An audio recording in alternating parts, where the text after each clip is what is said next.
बिस्मिल्लाहिर्रहमानिर्रहीम।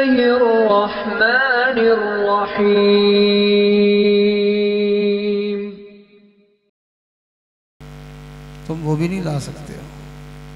अल्लाह अकबर। अल्लाह रब्बुल इज़्ज़त ने ऐसी किताब बनाई है, अल्लाह ताला ने ऐसी किताब अपने नबी को अता फरमाई है, सुभान अल्लाह, कि जिसका सिर्फ देखना भी इबादत है। क्या अजीब चीज़ है कि जिसका सिर्फ देखना भी इबादत है, और जिसको छूना भी इबादत है, जिसका सुनना भी इबादत है, जिसका सुनाना भी इबादत है, जिसका पढ़ना भी इबादत है, जिसका पढ़ाना भी इबादत है।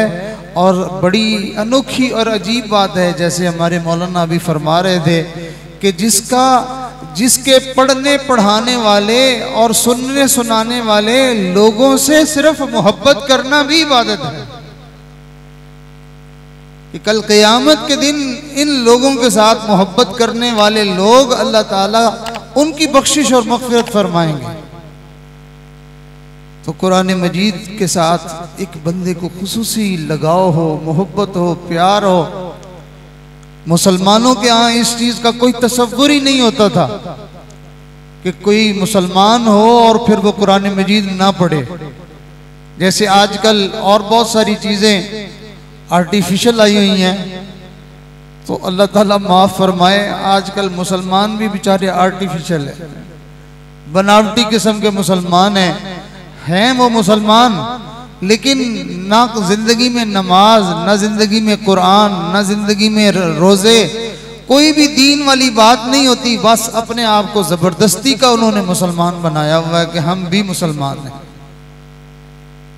लोग तो बेनमाजी होने के साथ अच्छे अच्छे ख्वाब देख रहे होते हैं, जन्नत की सैरें कर रहे होते हैं, और बाज तो नासमझ किस्म के मुसलमान बेनमाजियों को पहुंची हुई सरकारें भी समझने लग जाते हैं। जबकि कमली वाले ने इरशाद फरमाया, बड़ी ध्यान से सुनने वाली बात है, भाई बैठ जाओ, अल्लाह जज़ाए खैर, ये मोबाइलों को तरफ लगा दें, तवज्जो से बात सुन लें। नबी इस्लाम ने इरशाद फरमाया, जिस बंदे ने जानबूझकर नमाज छोड़ दी उसका इस्लाम से कोई ताल्लुक नहीं है। हाय मेरे अल्लाह। अब धक्काशाही करने वाली बात है ना कि अल्लाह के नबी फरमाएं कि उसका इस्लाम के साथ ताल्लुक कोई नहीं, और हम पक्के ठक्के मुसलमान बने फिरे। तो कुरान मजीद अल्लाह रब्बुल इज़्ज़त की किताब है जो इंसान को अल्लाह ताला की पहचान करवाती है, जो इंसान को पक्का मुसलमान बनाती है, पक्का मोमिन बना देती है। और सच बात पूछें तो ये कुरान ऐसी किताब है जो बंदों को अल्लाह वाला बना देती है। नबी अलैहिस्सलाम ने इरशाद फरमाया, कोई चीज इंसान को अल्लाह के इतना करीब नहीं करती है जितनी कि कुरान मजीद की तिलावत, कुरान का पढ़ना इंसान को अल्लाह के करीब कर देता है। कुरान मजीद पढ़ते हुए इंसान अल्लाह का कुर्ब पाता है, अल्लाह की मोहब्बत मिलती है, अल्लाह का ताल्लुक नसीब होता है। और इस कुरान के पढ़ने की वजह से, और इसको सुनने की वजह से, और इसके समझने की वजह से इंसान के ईमान में जान आ जाती है। ईमान जो है वो दिल के अंदर ठाठे मारने लग जाता है। कुरान मजीद में अल्लाह रब्बुल इज़्ज़त ने इरशाद फरमाया, इन्नमल मुमिनूना अल्लज़ीना इज़ा ज़ुकिरल्लाहु वजिलत क़ुलूबुहुम व इज़ा तुलियत अलैहिम आयातुहु ज़ादतहुम ईमाना। जब उनके सामने अल्लाह के कुरान की आयात तिलावत की जाती हैं तो ज़ादतहुम ईमाना, उनके ईमान में इजाफा हो जाता है, उनका ईमान जो है वो बढ़ना शुरू हो जाता है, ईमान के अंदर कुव्वत आना शुरू हो जाती है। तो मालूम हुआ कि ये कुरान है जो बंदे को मोमिन बनाता है, ये कुरान है जो बंदे को सही मानों में अल्लाह का बंदा बनाता है। इस कुरान को जैसे जैसे बंदा समझता है, पढ़ता है, उसका अल्लाह ताला के साथ ताल्लुक मजबूत से अज़बत होता चला जाता है। कुरान मजीद को जो बंदा समझ ले कुरान मजीद को जो बंदा किसी आलिम से, किसी बुजुर्ग से इस कुरान को समझ ले, उसके भटकने का तो क्या। हमारे बुजुर्गों ने फरमाया कि जो कुरान मजीद की सिर्फ तिलावत करता रहे, उसको तर्जमे का, तफसीर का कोई पता नहीं है, फरमाया सिर्फ तिलावत करने के एतबार से वो कुरान मजीद के साथ जुड़ा रहे, अल्लाह ताला उसको फितनों से महफूज फरमाते हैं और अल्लाह उसके ईमान की हिफाजत फरमा देते हैं। बड़ी ही बरकतों वाली किताब है। जिंदगी के हर मामले को अल्लाह ने कुरान के साथ जोड़ा हुआ है। यानी यूं कहिए कि पूरी जिंदगी के मसाइल का हल अल्लाह ने कुरान की सूरत में ईमान वालों को अता फरमाया है। किसी तरह का कोई मसला हो, कुरान मजीद की बरकत से अल्लाह ताला वो मसले को हल फरमा देते हैं। हत्ता कि कोई बंदा वीराने में रास्ता भूल जाए तो ये कुरान मजीद ऐसी किताब है कि इसकी आयात की तिलावत करें तो इंसान को गुमशुदा रास्ता मिल जाता है। कोई चीज उसकी गुम हो जाए तो गुमशुदा चीज भी कुरान मजीद की आयात की बरकत से मिल जाती है। हमारे बुजुर्गों ने फरमाया, हमने जिंदगी में बेशुमार दफा जो है तजर्बा किया कि किसी बंदे की कोई चीज गुम हो जाए तो उसको चाहिए कि वो कुरान मजीद की ये आयत पढ़े, इन्ना लिल्लाहि व इन्ना इलैहि राजिऊन, और फिर उसके बाद सूरह लुक़मान की आयत, इन्नहा इन तकु मिस्क़ाल हब्बतिन मिन खरदलिन फतकुन फी सखरतिन औ फिस समावाति औ फिल अर्ज़ि यअति बिहा अल्लाह इन्नल्लाह लतीफुन खबीर। फरमाया चंद दफा इस कुरान की आयत को पढ़े, अल्लाह ताला उसकी गुमशुदा चीज उसको वापस पहुंचा देता। वाह मेरे अल्लाह, क्या कुरान आपने अता फरमाया। एक बुजुर्ग फरमाते, मैं घर गया अपने, मैंने घरवाली को देखा तो वो अपने सर में दरमियान से बांग निकालना चाह रही थी, तो वो उलझी बैठी थी। उस जमाने में आईना इतना जो है वो ज्यादा रिवाज नहीं था, तो जो है रोने वाली हुई थी। कहने लगी मैं कोशिश कर करके थक गई, मेरी बांग नहीं निकल रही। तो हज़रत फरमाने लगे, मैंने कहा इतना परेशान होने की क्या जरूरत है, पढ़ो ना इहदिनस सिरातल मुस्तकीम। कुरान मजीद की आयत पढ़ी उन्होंने 2-3 दफा, तो अल्लाह ताला की मेहरबानी एक लम्हे में उनके बाल खुद ब खुद इधर उधर हो गए, बांग बिल्कुल ठीक हो गई। सुभान अल्लाह। अल्लाह ने कुरान मजीद कैसा अता फरमाया। अल्लाह ताला इरशाद फरमाते हैं, कुल बिफज़लिल्लाहि व बिरहमतिही। नबी जी आप फरमाइए, इनको बताइए ना कि ये तो कुरान मजीद का मिलना, ये तो महज अल्लाह का फजल और उसकी रहमत है। ये तो अल्लाह ताला का खास फजल हो गया, अल्लाह का खास इनाम हो गया कि ये कुरान जैसी दौलत हमें नसीब हो गई। और फरमाया, कुल बिफज़लिल्लाहि व बिरहमतिही फबिज़ालिका फल्यफ़रहू हुवा ख़ैरुम मिम्मा यजमऊन। जो कुछ दुनिया जहान के खजाने, दौलतें, जायदादें ये इकट्ठी करते हैं, फरमाया उन सारी चीज़ों से ये बेहतर है अल्लाह का कुरान, जिसे अल्लाह ये नेमत अता फरमा दे, जिसे ये दौलत नसीब फरमा दे। अभी आपने देखा मौलाना अब्दुल मजीद अमजद साहब को कि वो अपने बेटे के कुरान मजीद के मुकम्मल होने पर खुशी की वजह से जो है वो रोने के करीब हो गए। ये जिन लोगों को कुरान मजीद की कदर है ना, उनसे पूछिए। एक मौलाना साहब जो है वो इतने फख्र से और इतनी खुशी से लोगों को फरमा रहे थे कि मेरे बेटे ने सिर्फ 1 सिपारा हिफ्ज किया, मेरे बेटे ने सिर्फ 1 सिपारा हिफ्ज किया और खुशी में मैंने बहुत बड़ी दावत रखी। कहा मेरे लिए इतना एजाज काफ़ी है कि मेरे बेटे को अल्लाह ने कुरान के 30 पारों में से 1 पारे का हाफिज बना दिया। मैं अल्लाह से उम्मीद करता हूँ कि अल्लाह अगले भी पारे मेरे बेटे को इनाम में अता फरमा देगा। सैयदना उमर रजी अल्लाह ताला अन्हु ने सूरह बकरा को जब मुकम्मल किया याद, तो हजरत ने बड़ी खुशी का इजहार फरमाया और बड़ी दावत फरमाई। सुभान अल्लाह। ये हमारे अकाबिरीन इस दौलत को जानते थे। ये तो फिर छोटी छोटी बातें हैं, नबी अलैहिस्सलाम ने इरशाद फरमाया, अल्लाह के महबूब की बात के तो क्या कहने हैं। आपने इरशाद फरमाया, तुम में से कोई बंदा है जो इस बात को पसंद करे कि वो सुबह को फजर के वक़्त जो है वो जाए घर में और उसको सवेरे सवेरे दो गाबन ऊंटनियां मिल जाएं। बिल्कुल जो है जैसे आज हमारे इलाके में गाय या भैंस जो कि बड़ी कीमती किस्म की हो तो वो उसको मिल जाए, तो यूं समझिए कि सवेरे सवेरे उसको जो है 6-7 लाख रुपए का माल मिल गया। तो नबी इस्लाम ने इरशाद फरमाया कि तुम में से कोई है जो ये चाहता हो कि 2 गाबन ऊँटनियां सवेरे सवेरे मिल जाएं।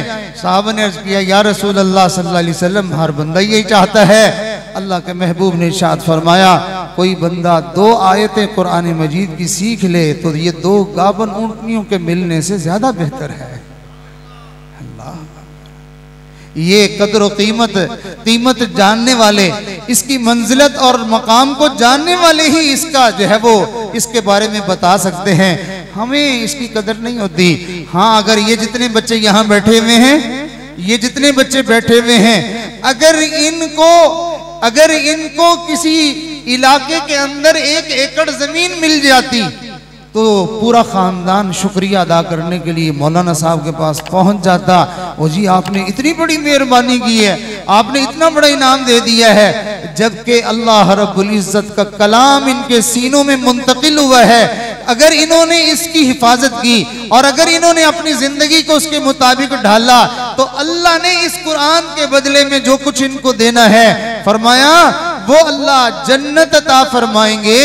वो जन्नत इस पूरी दुनिया से 10 गुना बड़ी होगी जो सल्तनत इनको अल्लाह ताला अता फरमा देगा। फिर सिर्फ इनको ही नहीं देगा बल्कि इनकी बरकत से अल्लाह ताला इनके खानदान के 10 ऐसे लोग जो पक्के जहन्नुमी बन चुके थे, जिन पर जहन्नुम लाजिम हो चुकी थी, अल्लाह ताला इनकी वजह से उन लोगों को भी जन्नत, इतनी बड़ी बड़ी जन्नतें अता फरमा देंगे। बड़ी दौलत है। अल्लाह रब्बुल इज़्ज़त ने कुरान दौलत अता फरमाई है। अल्लाह रब्बुल इज़्ज़त ने जिसे कुरान दिया है, यूँ समझे दुनिया और आखिरत के सारे ख़जाने अल्लाह ने उसको अता फरमा दिए। नबी अलैहिस्सलाम के इरशाद का मफ़हूम है कि जिसको अल्लाह ने कुरान दिया और फिर उसने किसी बंदे को हसरत की नज़र से देखा कि इसके पास फलां चीज़ है, फलां ओहदा है और इसके पास फलां चीज़ है, तो फरमाया उसने कुरान मजीद की सही कदर नहीं की है। उसको अंदाज़ा नहीं हुआ कि अल्लाह ने उसे क्या अता फरमाया है। ऐसा ही है कि जैसे कोई किसी मुल्क का बादशाह बन जाए और फिर वो रश करता फिरे किसी जो है वो फैक्ट्री के मालिक पर, किसी फैक्ट्री के मालिक पर रश करे या वो फैक्ट्री के मजदूर पर रश करे, तो सारे कहेंगे तूने तो बादशाहत की जो है वो घटती कर दी है, तुझे बादशाहत मिली और तू क्या देख के हसरत कर रहा है। अल्लाह का कुरान जिसे मिला है वो तो 2 जहान का बादशाह बन जाता है। अल्लाह रब्बुल इज़्ज़त ने उसको इतनी बड़ी दौलत अता फरमा दी है। कुरान मजीद के साथ अल्लाह ताला ने हमारी हर मसले को जोड़ा हुआ है। मिसाल के तौर पर देखिए, अगर कोई आदमी ये चाहता है कि अल्लाह ताला मेरे कारोबार में बरकत अता फरमा दे, अब ये बरकत अल्लाह ने कुरान मजीद के लफ्जों और हरफों के साथ जोड़ दी है। आप कुरान मजीद पढ़ना शुरू करते हैं, अल्लाह ताला आपको बरकतें अता फरमाना शुरू कर देते हैं। चुनाचे हमारे यहाँ तो ये भी मुसलमानों का अकीदा है। मुसलमान इस हद तक कुरान मजीद की बरकत के कायल हैं कि पढ़ने के बाद अगर सिर्फ फूंक मारी जाए, वो फूंक जो कि कुरान पढ़े हुए जो है वो जुबान के साथ हवा लगी है, वो हवा टकरा के जब किसी चीज के साथ शामिल होती है तो हम कहते हैं उसमें भी बरकत आ गई। तो अगर हवा कुरान मजीद के लफ्जों के साथ टकराती है तो वो हवा बरकत वाली हो जाती है। तो जिस जुबान से पढ़ी जा रही है और जिस वजूद से ये कुरान मजीद जो है वो तिलावत किया जा रहा है, वो वजूद कितना बरकत वाला होगा। वो जगह जहां कुरान पढ़ा जाता है वो जगह कितनी बरकत वाली होंगी। यही वजह है हमें नहीं समझ में आती, लेकिन अल्लाह के हबीब सल्लल्लाहु अलैहि वसल्लम ने अपनी उम्मत को ये बात समझाई है। इरशाद फरमाया कि जहां कुरान पढ़ा जाता है आसमान वालों को वो जगह भी जगमग करती हुई नजर आती है। वो चमक रही होती हैं, वो रोशन और मुनव्वर हो रही होती हैं, और आसमान वाले उसको देख रहे होते हैं कि ये कैसी चमकदार और रोशनी वाली जगह है। अल्लाह रब्बुल इज़्ज़त ने इस कुरान में ऐसी बरकत रखी हुई है। और ये अजीब बात अर्ज करूं कि ये एजाज अल्लाह ने इंसानों को अता फरमाया है कि इंसानों के छोटे छोटे बच्चे कुरान पढ़ रहे होते हैं, जो कि नूरानी मखलूक फरिश्ते हैं, वो इस सआदत को नहीं पा सकते हैं। फरिश्तों को कुरान पढ़ने की जो है वो दौलत नसीब नहीं है, उनको कुरान पढ़ने का एजाज़ उनको हासिल नहीं है।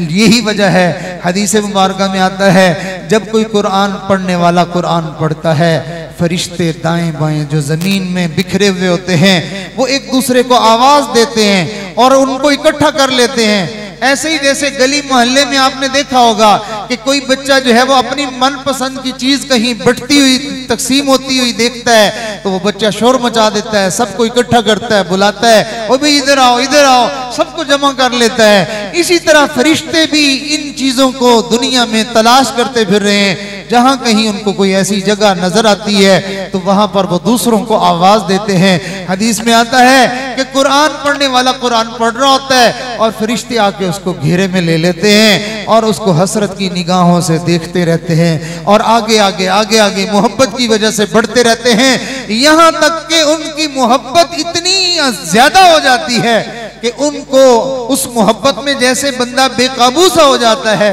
तो वो पढ़ने वाले के लबों पर अपने लब रख देते हैं, यानी उसके होंठों के बोसे लेना शुरू कर देते हैं। अरे मेरे अल्लाह, कैसा कुरान है कि जिसको पढ़ने से फरिश्ते भी होंठों का बोसा लेते हैं। जी हाँ, ये कुरान बड़ी अजमत वाली चीज़ है और बड़ी फजीलत वाली चीज़ है। एक मशहूर वाक़या है कि एक कारी साहब थे, मस्जिद नबवी शरीफ के इमाम थे वो, तो वो कुरान मजीद पढ़ते थे मजलिस में, तो पूरी मजलिस में हर तरफ खुशबू ही खुशबू हो जाती थी। तो लोगों ने उनसे पूछने की कोशिश की कि हजरत आप क्या करते हैं, मुंह में कोई चीज ऐसी रखते हैं जब आप तिलावत करते हैं तो खुशबू फैल जाती है। तो वो फरमाने लगे कि नहीं, मैं तो कोई ऐसी चीज नहीं रखता मुंह में। हजरत इतनी खुशबू कैसे आती है? उन्होंने बात को जरा इग्नोर कर दिया। अल्लाह वाले इस तरह के मामलात को समझते हैं कि ये अल्लाह की तरफ से राज होते हैं, अगर इनके ऊपर से पर्दा उठा दिया जाए तो वो राज फिर खत्म हो जाते हैं। ऐसा ही है जैसे आप किसी को राज की बात बताएं और वो आपका राज फाश कर दे तो फिर आइंदा आप उसको बात बताने से गुरेज करते हैं। तो अल्लाह ताला के यहाँ भी मामला ऐसा ही है। अल्लाह अपने बंदों के साथ जो है वो राज के मामलात करते हैं, तो जब वो बंदा जो है वो अपनी बड़ाई दिखाने के लिए या अपना नाम लोगों के सामने जो है वो बड़ा बनाने के लिए उसको बताने की कोशिश करता है तो अल्लाह ताला फिर उसको मजीद राज नहीं देते, अल्लाह उसको उससे सिलसिले को मुनक़ते कर देते हैं कि अच्छा ये बंदा राज नहीं रख रहा, ये मामले को खोल रहा है। तो उन्होंने बहुत उसको टाला, लेकिन एक शागिर्द था जो बहुत मोहब्बत करता था हजरत के साथ, उसका खास ताल्लुक था, उसने बहुत मजबूर किया, हजरत आप बता दें आपकी मेहरबानी होगी। जब ज्यादा मजबूर किया तो इरशाद फरमाया, मैं एक रात सोया हुआ था, ख्वाब में मुझे कमली वाले का दीदार नसीब हुआ, ख्वाब में मुझे कमली वाले का दीदार नसीब हुआ। तो मेरे आका ने इरशाद फरमाया, तुम कितनी मोहब्बत से अल्लाह का कुरान पढ़ते हो, लाओ तुम्हारे लबों पे मैं बोसा दे दूं। तुम कितनी मोहब्बत से अल्लाह का कुरान पढ़ते हो, लाओ मैं तुम्हारे लबों को बोसा दे दूं। जब से मेरे महबूब ने मेरे लबों को बोसा दिया है तब से मेरे मुंह से महक आती है ना। आज हम क्यों इस आदत से महरूम हो गए हैं? हम उस नूर वाली चीज को अपनी जुबान पे क्यों नहीं लाते हैं? हम उस खुशबू वाली चीज को अपनी जुबान पे क्यों नहीं लाते हैं? हम उस कलाम को अपनी जुबान पे क्यों नहीं लाते हैं जिसको सुनने के लिए खुद परवरदिगार फरमाते हैं कि मैं कुरान पढ़ने वाले का कुरान ऐसे सुनता हूं कि गाना गाने वालियों के गाने तुम इतनी तवज्जो और ध्यान से नहीं सुनते हो जितना कुरान वाले का कुरान मैं ध्यान से सुनता हूं। कैसा कुरान है कि जिसको सुनने के लिए अल्लाह रब्बुल इज्जत भी अपने बंदे की तरफ मुतवज्जे हो जाते हैं कि महबूब कलाम अदा हो रहा है। तो अब लाजमी सी बात है कि जब अभी मौलाना साहब मस्जिद में तशरीफ लाए, जैसे इन्होंने अभी ऐलान में फरमाया मस्जिद में तशरीफ लाए, तो अगर ये मस्जिद में ना आते तो ये वाला मामला भी नहीं होना था। मस्जिद में आए तो कहने लगे मेरी नजर पड़ी, जरा रोगन खस्ता हुआ पड़ा है, तो मेरे दिल में आया कि भी रंग रोगन होना चाहिए। तो भाई अगर ये तवज्जो ना होती, ना आते, ना तवज्जो होती, तो ये फिक्र भी तो नहीं होनी थी ना। बिल्कुल इसी तरह जब कोई बंदा अल्लाह का कुरान पढ़ता है तो क्या माना, अल्लाह उसकी तरफ मुतवज्जे होते हैं। तो उस बंदे की जो जिंदगी के अंदर मुश्किलात हैं, मसाइल हैं, परेशानियां हैं, अगर एक बंदे के अंदर ये बात पैदा होती है कि ये अल्लाह के घर के अंदर रंग रोगन नया होना चाहिए, जब कोई कुरान पढ़ने वाला कुरान पढ़ता है और उसकी जिंदगी के मसाइल उसके साथ देखते हैं, परवरदिगार मेरा बंदा दुखी है, मेरा बंदा परेशान है, मेरा बंदा मसाइल में घिरा हुआ है, तो अल्लाह रब्बुल इज्जत कान लगा के मुतवज्जे होकर अगर उसका कुरान सुनते हैं तो क्या ख्याल है, अल्लाह ताला उसके मामलात और मसाइल से उसको सरफे नजर कर देते हैं। अल्लाह ताला उस मसले को हल नहीं करते। आपने बड़े लोगों की तरतीब ही यही देखी है कि जिस गली में वो गुजर जाए, जिस शहर से उनका गुजर हो जाए, जिस सड़क से एक दफा गुजरना हो जाए, वहां की जो है वो हालत को वो दुरुस्त करने की कोशिश करते हैं। एक दफा हम सिंध के इलाके में सफर कर रहे थे, मुझे एक साथी ने बताया कि जी ये पहले ये पुल बना हुआ नहीं था, फाटक पे घंटों घंटों लोग आके खड़े रहते थे। किसी बड़े वजीर का नाम लिया, कहने लगे कि एक दफा वो आया और यहाँ आके यहाँ से गुजर हुआ, उसने फाटक बंद देखा, उसने जाते ही जाके ऑर्डर कर दिया कि पुल बनवाया जाए ताकि आसानी हो जाए। मालूम हुआ जिस तरफ जो है वो हाकिमों की नजर पड़ती है वहां मामलात की दुरुस्तगी आती है, और जिस तरफ अहकमुल हाकिमीन की नजर पड़ती है वहां तो फिर इनकलाब आ जाता है। तो ये कुरान जिंदगियों में बहार लाने वाली किताब है, ये कुरान जिंदगियों में इनकलाब लाने वाली किताब है। यही वजह है कि हमारे बुजुर्गों में से बड़े बुजुर्ग हजरत महमूदुल हसन रहमतुल्लाह अलैह, हजरत शेखुल हिंद रहमतुल्लाह अलैह फरमाते हैं मैं अल्लाह ताला से मुसलसल मांगता रहा, मुसलसल मांगता रहा, या अल्लाह मुसलमान पस्तियों का शिकार क्यों हो रहे हैं, मुसलमान जिल्लतों की तरफ क्यों जा रहे हैं, मुसलमानों की पूरी कौम जो है वो गिरावट की तरफ क्यों जा रही है। मुसलमान पस्त होने वाले तो नहीं, मुसलमान जिल्लत के लिए तो नहीं, आपने तो बुलंदियां मुसलमानों के लिए, इज्जतें मुसलमानों के लिए रखी हुई हैं, लेकिन हम देख रहे हैं मुसलमान हर तरफ जलील से जलील तर होते जा रहे हैं। जैसे किसी ने कहा वो जमाने में मुअज़्ज़ज़ थे मुसलमान होकर, हमारे बड़े काबिरीन साहबा इकराम जितने भी औलिया इकराम वो जमाने में मुअज़्ज़ज़ थे मुसलमान होकर, हम जलीलो खार हुए तारिके कुरान होकर। वो फरमाते मैं मुसलसल अल्लाह से मांगता रहा, या अल्लाह मुसलमानों की जिल्लत और तनज़्ज़ुली का सबब मेरे ऊपर खोल दीजिए। फरमाते अल्लाह ने मुझे ये बात वाज़ेह कर दी कि ये लोग, ये मुसलमान मेरे कुरान से दूर हो चुके हैं, इनकी जिल्लत और पस्ती इस वजह से हो रही है। तो लिहाजा हजरत जब जो है वो हजरत के सामने ये बात खुली तो हजरत ने फिर जगह जगह कुरान मजीद के मकातिब को जो है वो उनके आगाज़ किए और उनको कुरान मजीद के मकातिब खोले और उम्मत के अंदर ये फिक्र पैदा की कि कुरान के साथ जुड़ो। अल्हम्दुलिल्लाह, जैसे मौलाना फरमा रहे थे कि ये दारुल साहब सुफ़ा ये एक तहरीक है, हम कोशिश कर रहे हैं जगह जगह मकातिब खोलें कुरान मजीद के। तो इनके साथ अगर आप भी मुआविन बन जाएं और आप भी इनके साथी बन जाएं और आप भी इनके इस काम के साथ लग जाएं तो अल्लाह के कुरान की जैसे जैसे नशर व इशाअत होगी तो आपकी ज़िंदगी में इनकलाब आएगा, आपकी ज़िंदगी में बहार आएगी। ये कुरान अल्लाह ताला ने ये जो किताब नाजिल फरमाई है तो इरशाद फरमाया अल्लाह इस कुरान के जरिए से, अल्लाह इस कुरान के जरिए से कौमों को इज्जतें और बुलंदियां अता फरमाते हैं। यानी यूं कहिए कि अल्लाह इस कुरान के जरिए से कौमों को उठान देते हैं, कौमों को इज्जतों से नवाजते हैं, बरकतों और रहमतों से नवाजते हैं। जो कुरान मजीद के साथ जुड़ेगा अल्लाह की तरफ से उसके लिए बरकतों के दरवाजे खुलते चले जाएंगे। तो मैं अर्ज कर रहा था कि हमें बरकत की जरूरत होती है, तो हमारी बरकत को अल्लाह ने किसके साथ जोड़ दिया? कुरान मजीद के साथ जोड़ दिया। आज हम में से हर बंदा ये चाहता है कि मुझे जो है वो अल्लाह की रहमत मिले, तो रहमतों का हर बंदा मुतमन्नी है अल्लाह की रहमत हो जाए, अल्लाह की रहमत वाली नजर पड़ जाए। तो आइए ये रहमत भी अल्लाह ताला ने अपने कुरान के साथ जोड़ दी है। इरशाद फरमाया वइदा कुरिअल कुरान वइदा कुरिअल कुरान फस्तमिऊ लहु व अंसितू लअल्लकुम तुरहमून।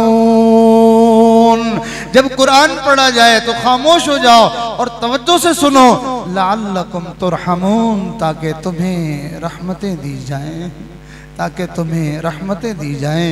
अल्लाह की रहमत की नज़र होती है। उलमा ने लिखा है बिस्मिल्लाह की बा मुंह से निकलती है और उधर से रहमतों की बरसात शुरू हो जाती है। तो मेरे दोस्तों, इस कुरान से तो हमें अपना ताल्लुक जोड़ना चाहिए।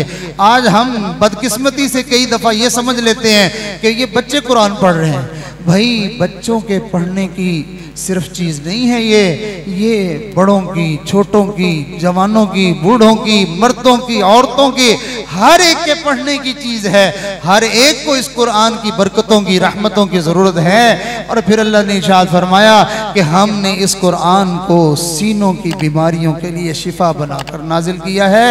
तो सीनों में बीमारियां जो है ना आज हमारे, वो इतनी बढ़ गई हैं कि उन्होंने हमारा जीना मुश्किल कर दिया है।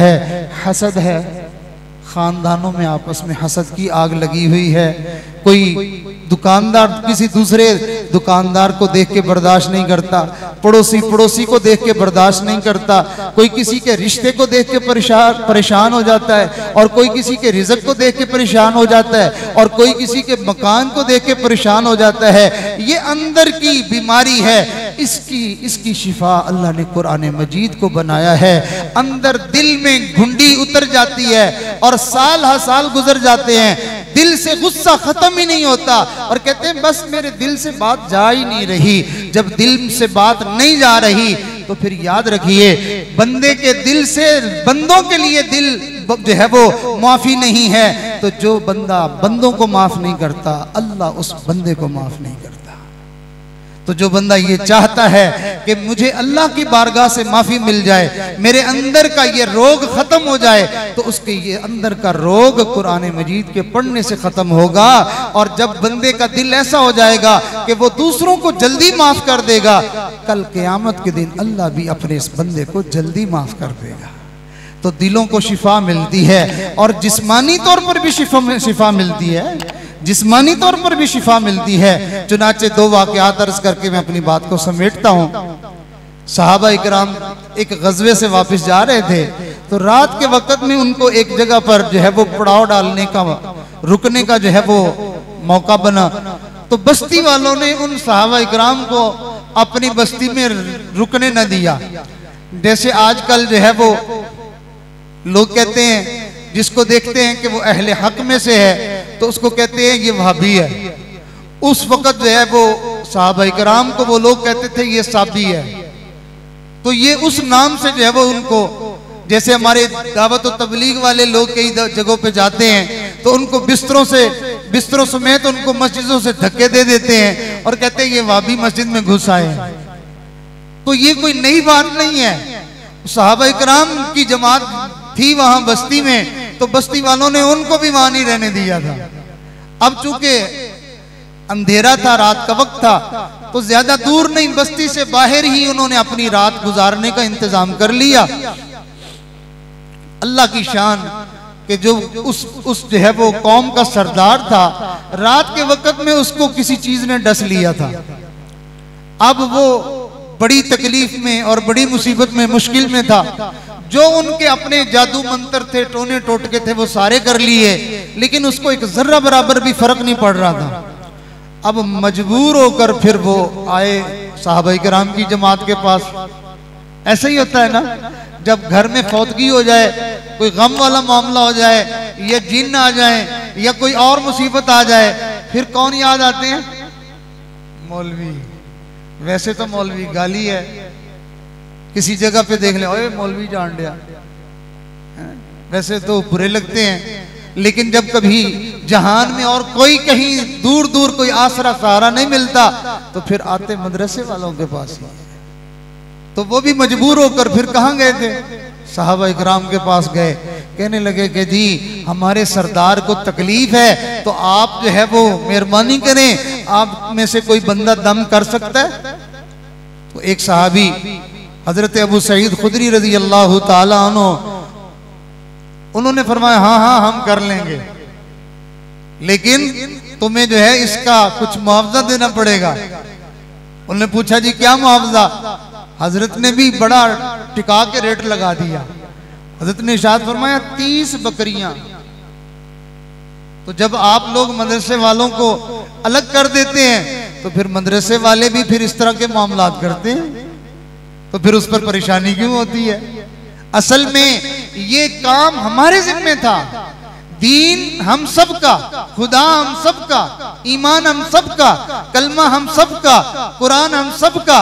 तो जो दीन की खिदमत के लिए लगे हुए हैं तो गोया कि हमारी भी जिम्मेदारी वो निभा रहे हैं, तो हमें खुद से उनका ताउन करना चाहिए।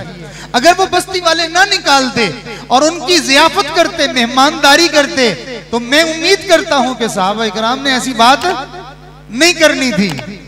और अगर मेहमान की मेहमान नवाजी न की जाए तो शरीयत कहती है वैसे ये काम करना ना शुरू कर देना। वैसे मैं बता रहा हूं कि शरीयत ये कहती है कि मेजबान अगर मेहमान का हक न दे तो मेहमान उसकी चोरी कर सकता है। ये शरीयत का मसला है। ऐसा ना हो फिर आप आगे से तरतीब शुरू हो जाए, तो पकड़े गए तो फिर आपकी अपनी जिम्मेदारी होगी। तो बहरहाल मैं ये बात अर्ज कर रहा था कि सहाबा इकराम ने उनसे क्या फरमाया, कितनी बकरियां भाई? 30 बकरियां लेंगे। 30 क्यों मांगी? ये अदद क्यों खास किया? कोई खास वजह नहीं थी, वजह सिर्फ ये थी कि वो बंदे 30 थे। 30 बंदे थे, उनका ख्याल था कि सबको एक एक आ जाएगी। अब उन्होंने कहा जी आप बस दम कर दें, बंदा ठीक हो जाए, जो आप कहेंगे बस कर देंगे। तो जैसे ही हजरत ने दम किया उसी वक्त वो ऐसा हो गया जैसे उसको था ही कुछ नहीं। उन्होंने कहा जी बंदा बिल्कुल ठीक हो गया। तो फरमाया लाओ फिर बकरियां। अब बकरियां ले ली तो फरमाने लगे, आपस में बात फरमाई, फरमाया हमने ये काम तो कर लिया है, लेकिन हम उस वक्त तक ये नहीं लेंगे जब तक कि हम रसूलुल्लाह सल्लल्लाहु अलैहि वसल्लम से पूछ ना लें। अब बकरियां ली और नबी अलैहिस्सलाम की बारगाह में वो पैसे लेके, वो बकरियां लेके पहुंच गए। नबी अलैहिस्सलाम को सारा किस्सा सुनाया। अल्लाह के नबी इस तरह ये मामला हो गया था, तो मैंने सूरह फातिहा पढ़ के दम किया था, तो अल्लाह ने उसको शिफा दे दी। मैंने उनसे 30 बकरियों का मुतालबा किया, तो इस तरह क्या हमारे लिए ठीक है? हदीस में आता है नबी अलैहिस्सलाम ने इरशाद फरमाया बिल्कुल ठीक है, मेरा हिस्सा भी दो। अब ये जो बात नबी अलैहिस्सलाम ने फरमाई ना कि मेरा हिस्सा भी दो, उलमा ने फरमाया नबी अलैहिस्सलाम को कोई हाजत नहीं थी, आपको कोई चाहत नहीं थी, आपको इसकी जरूरत नहीं थी। जैसे अभी मौलाना चंदे का ऐलान कर रहे थे, 1 रुपया भी अपने लिए तो नहीं मांगा, अल्लाह के घर के लिए मांगा। तो आप देखिए ना, आप में से कोई बंदा खड़ा होकर जरा चंदा करके दिखाए, इंसान का जमीर उसको झंझोड़ता है कि मैं कोई भूखा हूं, मैं कोई मोहताज हूं। अल्लाह ने मौलाना को हर तरह की नेमतें दी हुई हैं, तो चंदा मांग रहा है किसके लिए? अल्लाह के लिए। हमें ये नौबत क्यों आने दी है कि हमें चंदा मांगना पड़े हमसे मस्जिदों के लिए, हमसे चंदा मांगना पड़े कुरान के लिए, हमसे चंदा मांगना पड़े रसूलुल्लाह के मेहमानों के लिए? ये नौबत क्यों आई है? ये नौबत हमारे बुखल की वजह से आई है, हमारे दीन से दूरी की वजह से आई है।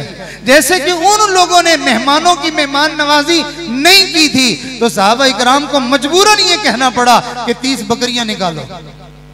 तो बिल्कुल इसी तरह हम अगर अल्लाह के कुरान के खादिम बन जाएं, हम मस्जिद और मदरसे के मुआविन बन जाएं, तो फिर आप देखेंगे मौलवी है जो जाके इस वक्त मुजाहिदीन को अरबों रुपए जाके पेश कर रहे हैं। वो मौलवी ही हैं जो हमास के मुजाहिदीन को जाके रकम पेश कर रहे हैं। और कुछ अरसा पहले जब सैलाब आए थे, जब लोगों के ऊपर जो है वो मुसीबतें आई थी, तो उस वक्त मौलवी ही थे जो सबसे आगे आगे जाके उनको पहुंचा रहे थे। अगर हम अपना माल जो है वो अल्लाह के रास्ते में खर्च करने वाले बन जाएं, मैं अल्लाह की कसम खा के कहता हूं कभी कोई मौलवी आपको चंदा करता हुआ नजर नहीं आएगा, बल्कि फिर मामला यहां तक आ जाएगा कि नबी अलैहिस्सलातु वस्सलाम का जमाना था और उस वक्त गुर्बत और तंगी थी और मुसलमानों की तरबियत नबी अलैहिस्सलाम ने फरमा दी थी कि इस तरह जो है तुम अल्लाह के रास्ते पे खर्च किया करो। और नबी अलैहिस्सलाम ने साथ ये पेशीन गोई भी फरमाई थी, फरमाया एक वक्त आएगा कि ज़कात लेकर एक आदमी सोने की डली लेके ज़कात की वो सुबह से शाम तक आवाजें लगाता फिरेगा कि कोई ज़कात का मुस्तहिक हो तो वो मुझसे ले ले, शाम तक उससे ज़कात वसूल करने वाला कोई नहीं होगा। कमी कोई नहीं है किसी चीज की, बस फर्क सिर्फ इतना है कि जिनको अल्लाह ने दिया है उनके पास अल्लाह का दिया हुआ अमानत थी, उन्होंने अपने ऊपर भी खर्च करना था, और जिनकी अमानत थी उन गरीबों तक भी पहुंचाना था, मगर वो उनके ऊपर सांप बनकर बैठ गए और अपनी तिजोरियां उन्होंने भरना शुरू कर दी और गरीबों का हक गस्ब कर लिया और मस्जिदों और मदरसों और दीन के कामों को अपने लिए मुसीबत समझने लग गए। इधर नहीं देते तो फिर उधर टैक्स के जरिए से निकल जाता है, फिर उधर बीमारियों के जरिए से निकल जाता है। हम एक आखिरी वाक़या अर्ज करके मैं अपनी बात को मुकम्मल करता हूँ। मेरे हजरत ने यह वाक़या सुनाया, फरमाने लगे हमारा आंखों देखा ये वाक़या है कि हमारे इलाके के एक बड़े मियाँ थे, उनका अल्लाह ताला की ज़ात पर अजीब एतमाद और यकीन का मामला था। जब कभी उनकी तबीयत खराब होती थी तो वो डॉक्टर के पास जाते और जाके कहते कि मेरी जरा तबीयत देखें। डॉक्टर साहब उनकी जो है वो चेक करते, पूछते डॉक्टर साहब ये दवाई कितने की आएगी, वो बता देते कि 200 की 300 की, सस्ते जमाने में। तो वो 200 रुपया निकालते और डॉक्टर साहब को दे के कहते अच्छा अस्सलाम वालेकुम मैं जा रहा हूँ। डॉक्टर साहब कहते भाई ये पैसे, कहने लगा किसी गरीब को दवाई दे देना, किसी गरीब को इन पैसों की दवाई दे देना। उस बंदे का जिंदगी भर का यही मामूल था कि वो अल्लाह के नाम पे सदका दे के अपने आप को अल्लाह से शिफायाब करवा लेता था। तो जो बंदा अल्लाह के नाम पे देना शुरू कर दे, अल्लाह उसकी ज़िंदगी से मुसीबतों को, बलाओं को, दुखों को, तकलीफ़ों को हटा देते हैं और अल्लाह ताला उसको फरावानियाँ और बरकतें नसीब फरमा देते हैं। तो मैंने अर्ज़ किया कुरान मजीद शिफा का ज़रिया है, ये कुरान पढ़ने से शिफा मिलती है। और अगर हम कुरान नहीं पढ़ेंगे ना तो फिर तावीज़ वालों को जाके पैसे बकरे, कोई काला बकरा मांगेगा तो कोई चिट्टा मांगेगा तो कोई कुछ मांगेगा, तो फिर वहाँ जाके देंगे। अगर ख़ुद कुरान पढ़ना शुरू कर दें तो फिर इस मुसीबत से जान छूट जाएगी। अगर आप कुरान पढ़ना शुरू कर दें और आपकी औरतें कुरान पढ़ना शुरू कर दें और आपकी बच्चियां कुरान पढ़ना शुरू कर दें, तो ये जितने चक्कर मकर में हम फंसे हुए हैं इन सब से हमें छुटकारा और नजात मिल जाएगी। वक्त के ज़्यादा होने के डर की वजह से मैं अपनी बात को इन्हीं लफ्ज़ों पर ख़त्म करता हूँ, वरना ये जो तमाशा आजकल चला हुआ है दम दरूद वाला, और उस बहाने से इतने पैसे जो बटोरे जाते हैं, ये सिर्फ और सिर्फ हमारे कुरान से दूरी का नतीजा है। चूँकि आपको पता है या तो अंदर की बातें हकीमों को बताई जाती हैं या फिर अंदर की बातें पीरों को बताई जाती हैं। तो मेरे चूँकि बहुत सारे आमिलीन मेरे साथ उनका ताल्लुक़ है, तो वो कहने लगे हज़रत सच्ची बात है, 90 नहीं 95 नहीं 98% सिवाय मकर के, झूठ के कुछ भी नहीं होता। ये जो आए दिन जिन चमड़े हुए होते हैं और आए दिन जादू टोने हुए होते हैं, आए दिन ये जो तमाशे बने हुए होते हैं, कहने लगे अल्लाह को गवाह बना के कह रहा हूँ कुछ भी नहीं होता। फिर आगे मामला ये होता है कि आगे मामलात ऐसे हमारे सामने आते हैं कि हमें भी अगलों का भरम रखना पड़ता है और हमें भी अपना निज़ाम चलाना होता है। तो इस वजह से फिर हम इधर उधर की कुछ ना कुछ लगा देते हैं, कुछ लिख के दे देते हैं, और अगर हम नमाज पढ़ने लग जाएं, कुरान पढ़ने लग जाएं, तो ऐसा कुछ भी नहीं होगा, बल्कि सुकून वाली ज़िंदगी अल्लाह ताला हमें नसीब फरमा देंगे। अल्लाह ताला हमारे इस गुलशन को आबाद व शादाब रखे, अल्लाह कुरान के मकातिब को आम फरमाए और अल्लाह उनको ता क़यामत आबाद रखे। कुरान के मकतब आबाद हैं तो हमारे घर भी आबाद हैं और हमारे शहर भी आबाद हैं। जब अल्लाह ने इस दुनिया को फना करना है तो उससे पहले अल्लाह ने अपने कुरान को ही ऊपर उठा लेना है। तो ये कुरान उठ जाएगा तो अल्लाह ताला इन कुरान पढ़ने पढ़ाने वालों को सलामत रखे और इनकी बरकतें अल्लाह हम सबको नसीब फरमाए। व आखिर दावाना अनिल हम्दुलिल्लाहि रब्बिल आलमीन।